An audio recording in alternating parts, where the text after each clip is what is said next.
Welcome to the Circuit of Success Podcast. The Circuit of Success Podcast. With your host, Brett Gilliland. Brett Gilliland, Visionary Wealth Advisory.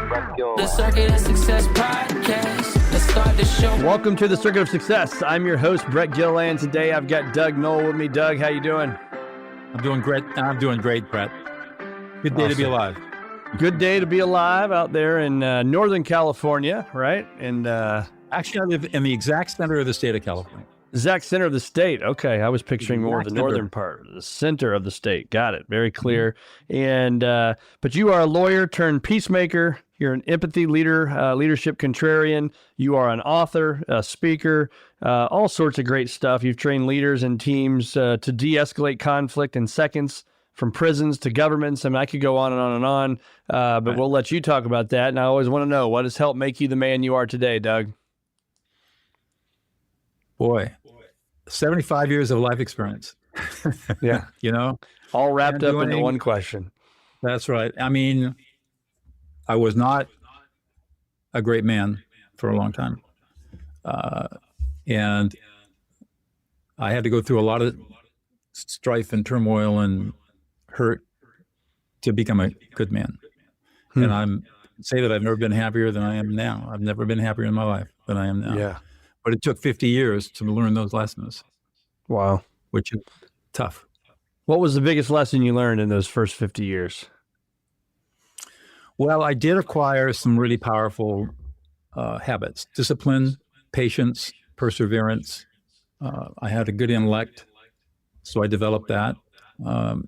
But emotionally, I was extremely stunted, and I covered it up with arrogance, and had a big hole inside of me that I didn't know I had, but I engaged in activities that were probably not so healthy. Not addiction or anything like that, but just, not in a good place. The problem was, Brett, I was born with many disabilities. I was really pretty severely disabled as a child. 2 club feet, partially blind, partially deaf, bad teeth, left-handed. It was a mess. And this was in 1950 when nobody knew what to do with a kid like me. Yeah. So I got no emotional support from anybody, not from my parents who loved me. And I grew up in affluent, so didn't need for anything, but did not get the emotional support that I needed because nobody knew how to do that. And so I compensated by developing a pretty arrogant, isolated attitude. And it took me 50 years to get over it. And were you climbing the ranks in the law space and all that stuff during that, or what were you doing then? Yeah, I mean, the personality traits that I developed were perfect for being a trial lawyer, right? Yeah. So I graduated from high school, and I went to Dartmouth College on the East Coast. I got as far away from California as I could get and still be in the country. Yeah. And then after Dartmouth, I came back to California, went to law school, clerked for a judge for a year, then entered private practice as a young associate in a commercial litigation firm. I joined the firm in September of 78 and tried my first jury trial 4 weeks later. They just threw me into the deep end of the pool and said, go for it. Go get it. Over the course of 22 years, I probably tried over 200 different trials, arbitrations, jury trials, bench trials, state court, federal court, all involving commercial business disputes, all very complex, involving a lot of money. And I was really good at it. But then, what happened was I took up the martial arts in the 1980s, got my second degree black belt around my 40th birthday in 1990. And my teacher said, go learn Tai Chi. And so I did. And Tai Chi has it's the oldest martial art, and it has 2 very interesting paradoxes. One is the softer you are, the stronger you are. And the other is the more vulnerable you are, the more powerful you are. Soft to be strong, vulnerable to be powerful. Did not compute. But it did. Eventually, it seeped into my soul. And some years later, I was in a courtroom trying a case, cross-examining somebody, and a thought came to me, what the heck am I doing in here? And after that trial, I had a whitewater trip planned up in Idaho. And so I spent 10 days on the main salmon in my raft, thinking about my career as a trial lawyer and how many people I'd served. And I could only count 5 people that I thought really came out of the system better than going in. I just decided then and there, I'm not going to do this anymore. And so I came back after that trip, drove down out of the mountains to my office and heard the one and only public service announcement for a new master's degree in Peacemaking and Conflict Studies. And so I enrolled. And 3 years, I was in my late 40s. I was a full-time master's degree student, a 3/4 time law professor, and a full-time trial lawyer. Wow. And my partners and I couldn't agree on what I was going to do. They were very unhappy with this peacemaking stuff because I was the second largest earner in the firm as a trial lawyer, and they did not want the goose to stop laying the golden eggs. And so the managing partner gave me an ultimatum on a Friday in October of 2000, and I came in on Monday and said I quit. And that Friday I walked out, left a 22-year successful trial career behind me and $10 million on the table, and opened my own peacemaking and mediation practice. Wow. What does that mean when you say peacemaking and mediation practice? So mediation is a process of facilitated negotiation, and there are all different kinds of mediation. The typical mediation is when you're mediating a litigated dispute that's in court. And now most states here in the United States require that parties go before a mediator and try to negotiate a settlement before they'll allow the case to go to trial. That wasn't the case back in 25, 30 years ago, but it is today. And so the person that does that work is called a mediator. And we have very specialized training that allows us to help people make good decisions about whether to settle a case or not. The peacemaking part of it's a little different. Oftentimes, people get into conflict and they're not in litigation. They can't even afford to go in litigation. So, for example, a family business conflict, or a partnership dispute, or a board of directors dispute, or a dispute between an investor and a founder, or maybe even in estates, maybe beneficiaries are disputing. And typically in these disputes, very high stakes, very high emotions. And the peacemaking is to not only solve the underlying problems, but also to restore relationships and provide a path for reconciliation in those relationships. And that's what I do. Awesome. Yeah, that can be some messy stuff, man. It's crazy. And I've been in wealth management for 25 years, and I just think back to some of the, I've seen it, and I think back to some of the stories of the things that people that were good, connected families, and then that one little thing that they may want from mom's, old thing, and it turns into not good, so I've seen a few of them over the years. And so That's right. People like you are definitely needed. It all comes down to one thing. I've done thousands of these now. People simply want to be heard. They have a deep need to be listened to, and in our culture, in our society, that need is almost never met. And if you can, I call it listening someone into existence. If you can listen someone into existence, they will be eternally grateful because you witnessed them, you've seen them, you've heard them from their frame of reference, and they feel deeply validated. And that's the secret to all of this. Yep. Yeah. What, talk about, the prisons you went into. And I think about, imagine walking into this room. I picture a cold, kind of the cinder block room that you see, right? And here you are walking into a room with these criminals and the work that you did. Talk a little bit about that. So I'll paint the picture for you. This actually happened to me. I walked into that cinder block room you're describing, and in front of me, 15 cages. In each cage, a man, shackled at the wrist, shackled at the ankles, men who survived by never backing down, men coming out of violent gangs who show no emotion. Those were my students. And I was there to teach them how to become peacemakers and mediators to stop prison violence. That was in 2017.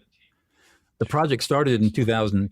Actually, it began in 2009. My colleague, Laurel Coffer, received a letter from a woman serving a life sentence without possibility of parole, who wrote asking if she and the other lifers in this prison, which at that time was the largest, most violent women's prison in the world, could be trained as peacemakers and mediators to stop prison violence. And Laurel read me the letter and said, "What do you think?" And 8 months later, there we were standing in front of 15 women, white, black, Asian, Hispanic, serving long sentences, lifers, life without possibility of parole. They'd all killed somebody. And we started training them as peacemakers, starting with naming emotions. And the program was phenomenally successful. And that led us into men's prisons, which then led us into the supermax, where those men in cages resided. Yeah. We trained over 800 people serving life sentences, and that graduated from our program. Who've been released on parole, not one of them has reoffended. Not one. That's a big. I'm clapping for that one. That's a big deal. So walk through that. Like, where do you start with that? Because they don't want it, right? Like people listening to the podcast, they want to get better, and that's why they're listening to it. Those people did not want to get better. You'd be surprised. People self-select. First of all, well, in the early days, it was you couldn't self-select into the program. You had to apply, and then we would select who we wanted in the program. So there was a bit of an exclusion process. We only picked people who we thought could grow and could be trained. We didn't care what their sentence was. Well, we did care. We only wanted to teach long-termers because our goal was to teach them to ultimately become trainers so they could train general population and we wouldn't have to do it. It became a self-replicating system. You would be surprised. My experience has been that violent people hate violence. The only reason they use violence is because it's the only conflict resolution method they've ever learned. They learned it from the time they were very small infants.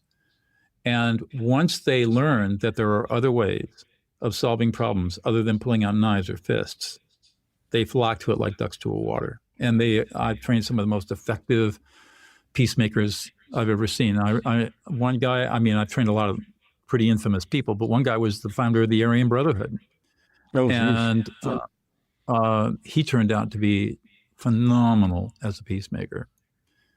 So they are surprisingly very teachable, and they are very, very effective peacemakers. We watch them stop prison riots, stop assaults, every kind of conflict you can imagine in a prison. Our people have stopped them or mitigated them. And we take them through a very, it's a long, arduous training process that we take them through to prepare them for this work. How much of that is asking questions versus telling? Very little. Oh, asking questions.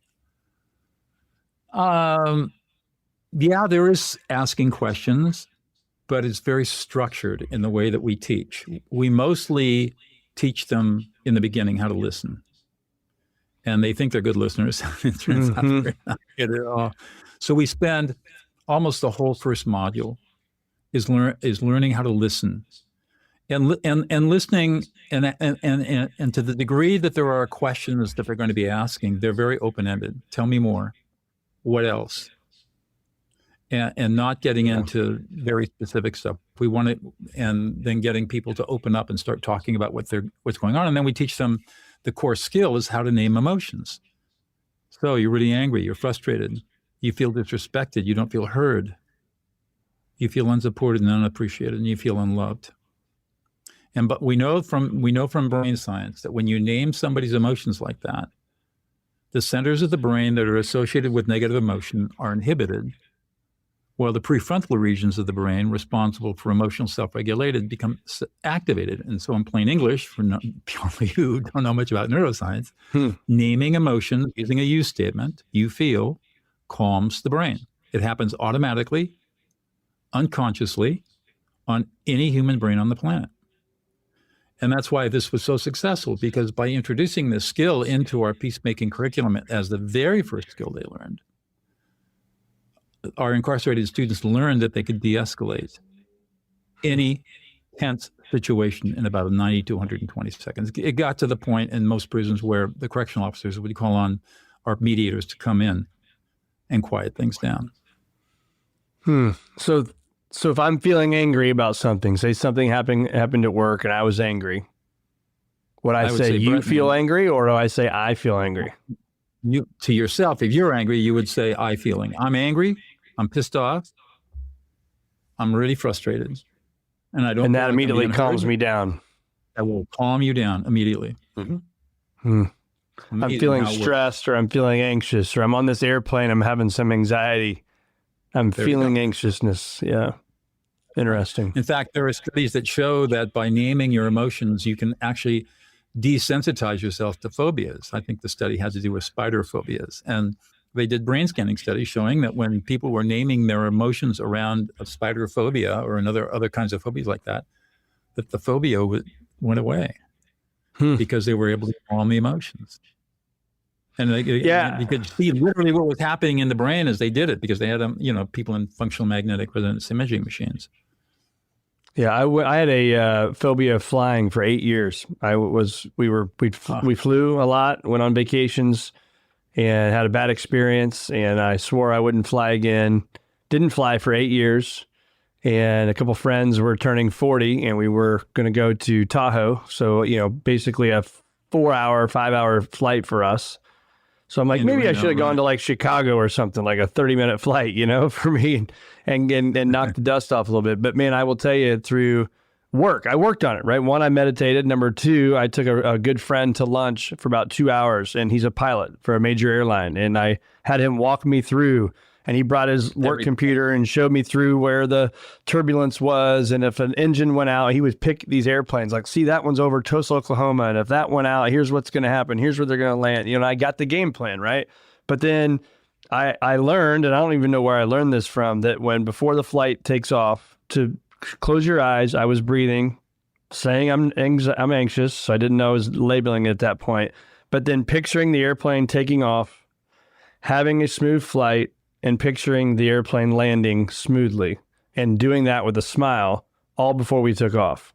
And visualization, sure. Yeah. And so my biggest fear was when that door shut, I knew, oh boy, they're not going to stop this plane for me because I'm anxious, right? I'm in, I'm committed.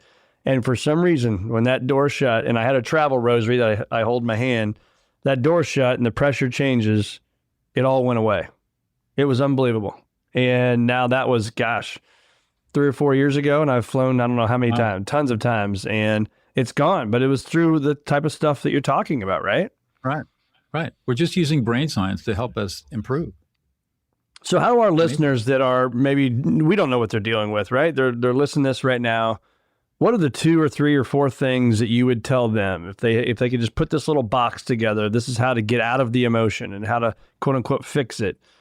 What would you do? Where will we start? I would start with just trying you feel. And where I would start with that is try to find people around you that are having a positive experience. Like supposing you've got an 8-year-old little girl who's your daughter, let's say. Look for situations where she's really happy and say to her, honey, you're really happy. And just watch what happens. How does she react to that? And then when you find situations where she's upset, you say, honey, you're really upset. You're scared. Or you're really angry. You're really frustrated. The last thing you want to do with a child is to invalidate them. So we all have this experience growing up, running around, fall down, skin our knees, 2 or 3 or 4 years old. And we're told, don't cry. Rub dirt in it. It doesn't hurt. Stop crying. That's the worst thing. That's the worst thing you can do to a child, because you're telling them that emotions are bad. And it turns out that not only are emotions not bad, we can't function without good emotions. We can't make decisions without emotions. There's no such thing as rationality. Every decision we make is emotional. Every behavior we engage in is emotional. And yet we have a society and a culture that tells us that emotions are evil, that emotions are bad, emotions make us vulnerable, they make us weak. We feminize emotions. It's all wrong. There's absolutely wrong. So wrong that it's the most pervasive and insidious form of child abuse that exists out there, to invalidate your children. And it happens all the time in family after family. So for people who are listening, you want to do the opposite. Instead of invalidating your child's emotions, validate them. If a child falls down and skins the knee, say, oh, honey, you hurt. You're scared. You're really upset and you're a little embarrassed. That's all you need to say. And watch what happens. Within 30 seconds, you've got a laughing, happy, excited child again, because you calmed their brain. You're engaging in nervous system leadership. And it doesn't matter whether you've got a child who's 4 years old or you've got an executive team of 40-year-olds. It's the same process. Engage in nervous system leadership. What's going on with those nervous systems? Our brains, for every microsecond, asking 3 questions. Am I safe? Can I trust you? Do I matter? If you're a leader and you're not getting yes to those 3 questions every moment you're with a team, they've checked out, they're gone, and you won't get anything out of them. And it's your job as the leader to manage those nervous systems, to lead those nervous systems so that you're getting a consistent yes in their brains unconsciously. And most leaders have no clue about this. What'd you call that? The I am safe, can I trust you, do I matter? What is that?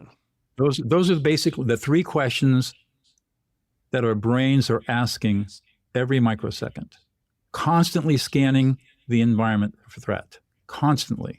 It's evolved into us over millions of years.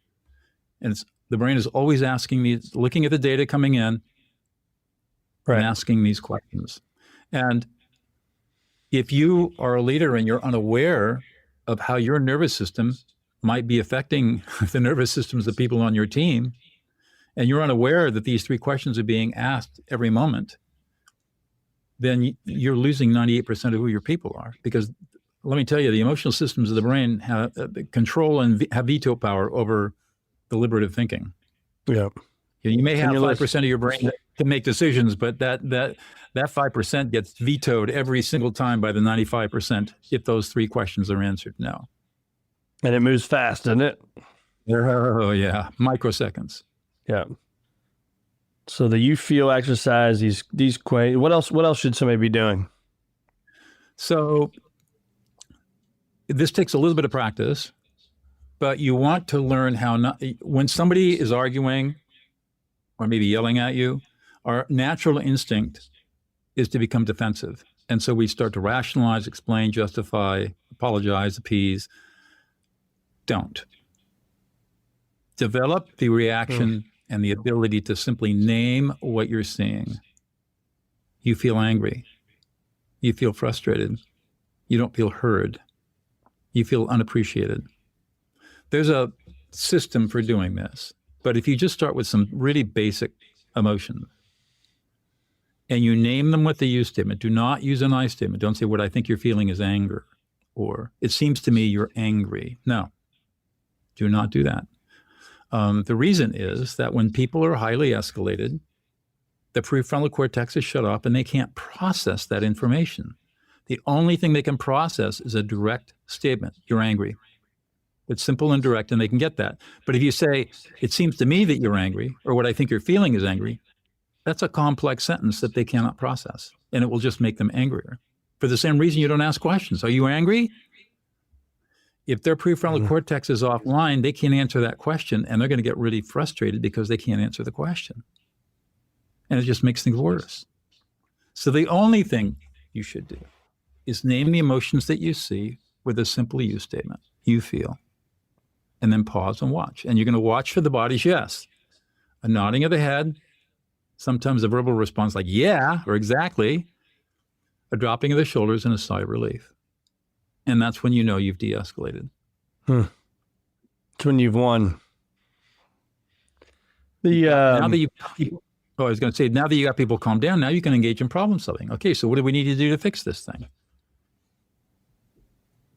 It's a great question. Really, really simple. Simple product. De-escalate, then problem solve. Talk about IQ versus EQ, right? That emotional intelligence versus the kind of the intellectual side, right? The part I think that we grew up thinking your IQ defined where you go. I think it's the opposite of that, right? Is your EQ defines where you go. It is absolutely the opposite. So EQ was a term kind of created by Daniel Goleman when he commercialized the work of Meyer and Solovey around emotional intelligence. Myers and Solovey, two psychologists, one at the University of New Hampshire, the other one at Yale, were studying social intelligences, and they coined the term emotional intelligence in 1989 in a paper to describe the attributes that people have when they are able to, they have emotional competency. In other words, they are self-aware of their own emotions, they can emotionally self-regulate, and they can engage in cognitive empathy. When you can do those three things, you have emotional intelligence.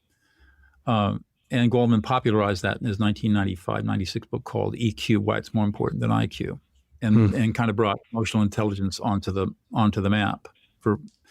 So that's EQ. IQ really refers to the Stanford IQ test, intelligence quotient test, which has been completely discredited as being able to measure anything. What's interesting about IQ is that it only measures a narrow part of our decision-making capability. We have 3 basic decision-making systems in our brain. Our intuitive fast system, which Daniel Kahneman, who's now passed, called System 1, which is intuitive, emotional, effortless, habitual, the kind of decision we make 90% of the time. And then we have a part of the brain that engages in algorithmic thinking. So, for example, as children, we learn multiplication tables. Well, a multiplication table is an algorithm. It's a process or a procedure. And so we learn all these processes and procedures. And so when we see a problem that we have an algorithm for, we apply the algorithm. And we do this automatically. And that's part of what education is, to teach us the algorithms that help us solve problems. And then we have the fluid thinking part of our brain, which is where we can do scenario-based thinking. We can plan out into the future. We can engage in critical thinking and compare and contrast and negate. So the IQ test, the Stanford-Binet IQ test, only measures algorithmic thinking.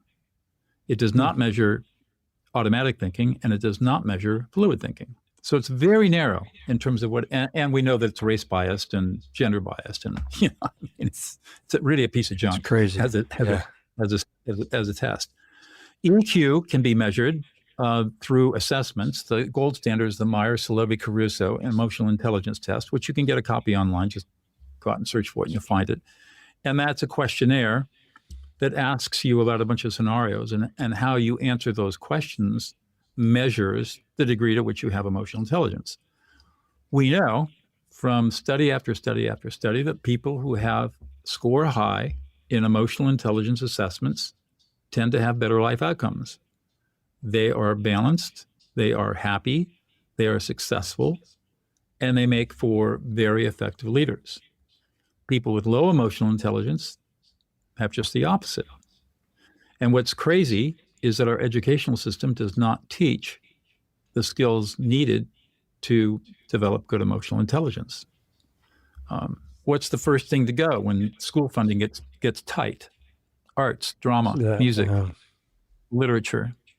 Everybody thinks that STEM is so important. Well, I'm not saying it isn't important, but now we're learning now that it's not nearly as important with artificial intelligence in our lives doing all the heavy lifting. Right. The way that the importance of the liberal education of literature, of language, of drama, of art, theater, is that it teaches children about emotional expression, and they learn it by experiencing it. For example, in theater or in music or in singing, they learn it expressively in art, and they learn it vicariously through literature, reading the great works and how great authors characterize characters' emotions. So that was kind of how people learned this stuff. And today, of course, none of that stuff is taught.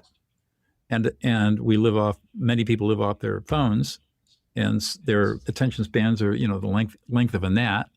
Yeah. And so they don't develop these skills.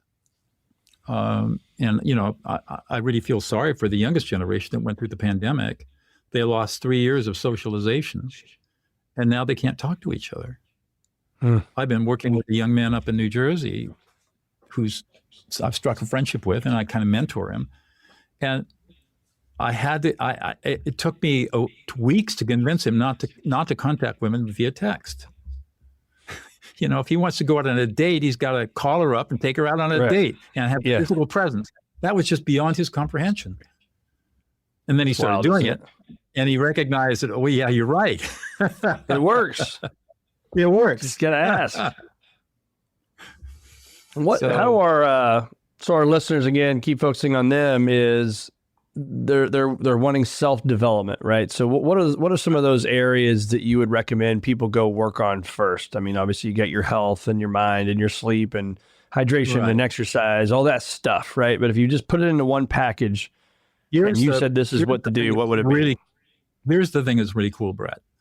When you practice this skill of listing another person into existence, you automatically develop your own emotional self-awareness and your own ability to regulate your own emotions. It happens automatically. We saw this happen in the prison in student after student after student. In fact, I'll tell you a story in a second. And it's so easy. I mean, all you have to do is say you feel, and practice that over 10, 15, 20 weeks. and you will notice a dramatic change in your emotional intelligence. So let me tell you the story. I was telling you about those 15 women that we met, our very first cohort at Valley State Prison for Women. And for 5 weeks, we were training these women. I wasn't sure whether we were making any progress or not. And then we come into the conference room where we're doing the training. And this is not a hotel conference room. This is a prison, dingy, one fluorescent light piece of crap, right? And in prison, you can't use any electronics. So it's all old school, flip charts and marker pens. We walked in, and one of our students, Sarah, was over in the corner, and she was kind of sobbing. Well, this is unusual. So we walk over, and Laurel kneels next to her and says, "What's going on, Sarah?" And Sarah told us this story. She said, "I've been in prison for 18 years. I'm serving 25 to life for a fatal DUI. I killed a family of 4 as an alcoholic drunk driver. When I came to prison, I had to give up my 3-year-old son to my sister to raise. I've written him a letter every single week for 18 years. He's never called, never visited, never written back. This week, or rather last week, I wrote a letter based on what you guys have been teaching me. And I thought about how he must feel having an imprisoned alcoholic killer as a mother. Angry, frustrated, isolated, unsupported, lonely, unloved, embarrassed and humiliated, and abandoned. Today, for the first time in 18 years, I received a letter back from him. And at the bottom of the letter, he wrote, 'Mom, I love you. I'm bringing my girlfriend. Will come visit you in 3 weeks.'" And she had the letter crumpled in her hand, and you could see where the tears had made the ink run. And her thumb was over the word love, like she was pressing it. She couldn't believe that it was real. Wow. And that's what happens when you listen to somebody. She just reached out to him and listened to him and reconnected. And so you said that line is listen to people into their own existence. Listening people into existence, listening other people into existence. And when you do that, magic happens. It's magic. And define that. How does that look? So take a spouse, right? I'll just pick on myself. My wife and I, right? I come home from work tonight. I listen to her into existence. What's that look like? And the way you do that, it's very simple. "Hey, honey, how'd your day go?" "Ah, Christ, I can't believe what happened." "Oh, you're really frustrated and you're tired and you're a little pissed off." Stop right there. Watch what she does. She'll kind of look at you funny. "Well, you're not my husband. Where'd you come from?" Right. "Who are you? And what'd you do with Brett?" Yes, exactly. "Now tell me what's going on." So she'd start talking, ignore her words, and figure out what she's feeling. And then tell her what she's feeling with a you statement. You're feeling really unappreciated and unsupported. And you're anxious and worried. And you're sad. And right now you feel unlovable. If they're really upset. That's all you need to say. And she's going to say, "Yeah, that's exactly how I feel. Thank you for listening to me." And you've done 3 things really. One, you've gotten her calmed down so she feels validated and heard. You have prevented an argument from coming up. You have taken one step closer to developing your own emotional competence. And you've given her a gift. And so you've created the deeper bond between the two of you, because when you listen to somebody, you build trust and safety. Those 3 questions. Can I trust you? Am I safe? Do I matter? When you listen to someone into existence, the answer to those questions is always yes. And that's the most powerful thing you can do in a relationship, in an intimate relationship. I see this, I get this all the time. I've worked with many, many, many executives who have outwardly successful careers in miserable marriages. And they can't get divorced, but, it's gone. But it's amazing. If you take this skill and deploy it properly, it changes everything. And couples that weren't getting along now find the love that they used to have. And all it is people just want to be heard. Yeah. Meet that need. And everything changes. It's amazing, isn't it? Right. Yeah. You can apply that to work. Apply it everywhere. Yeah. Apply it everywhere. Yeah. The talk about how to stay calm with all the noise, right? There's noise everywhere. And how do you, I've got my way, right, of doing it. I just don't listen to it, right? I turn it off. Yeah, that's right. I mean, that's what I do. My telephone is always in do not disturb mode. I do not allow people, I will not pick up a call. I don't even know the calls are coming in. Yeah. And they'll get voicemail. And when I'm ready to talk, I'll call back. So one of the things you can do is just get disciplined around your devices. And that's probably the best thing. You can get off social media, get off your phone, get off TikTok, go out and take a walk in nature, see what's going on around you, and learn how to quiet your mind. I mean, I had on my own podcast earlier today, I had this incredible interview with a former SEAL commander, Mark Devine. I mean, this guy, incredible. He's incredible. And we had so much in common. I mean, I wasn't in the military, but our martial arts training and spiritual training and everything are very, very similar. But he's taken this to a whole new level. And, he was talking about how contemplative practice is really essential in an age where there is nothing but distraction out there. And so for people who really want to go deep, learn to meditate, learn to do Tai Chi, do yoga, and practice it not just once a week, but make it a lifestyle choice. I mean, for myself, I chose to live where I live in Central California on 10 acres in the mountains because it's peaceful here. And my wife and I do not own a television set. I haven't owned a television set in 40 years. Wow. And we do not watch television. We do not sit on our phones when we're with each other. In the evening, when we both work from home, in the evening, we feed the chickens, feed the dogs, and have a cocktail. And if it's nice like it is now, we sit outside and we chat what happened during the day. And we connect. Yeah. That's how you do it. You just go back to being human. Yep. Human being versus a human doing, right? That's exactly, there you go. Human being. Yeah. Well, I think that's what's changed in our society. We were human beings, and I think that we are now human doing, and people, have it's a badge of honor. The busier they are, and the more they've got going on their plate. Yeah, all that run fast, break things, all that. But all of that is, it's emotional avoidance is all it is. Yeah. Yeah, and you see it everywhere. And we do, and we get busy, and it's just, you're just filling a hole. And you're trying to distract yourself from the fact that you don't have emotional connection, and you're unhappy about that. And you can get that. It's not necessary. If you, with a little bit of practice, you learn not to run from emotion. You learn that emotions are what make you whole and happy, and you embrace them. And they don't make you vulnerable. They make you strong. Yeah. I mean, imagine being able to walk into any kind of intense situation in a business meeting and look at what's going on around the room in about 2 seconds and know exactly what to say and how to say it with calm, confident compassion, and know exactly what the results are going to be every single time. And that is the power that we all have once we get the training. Yep.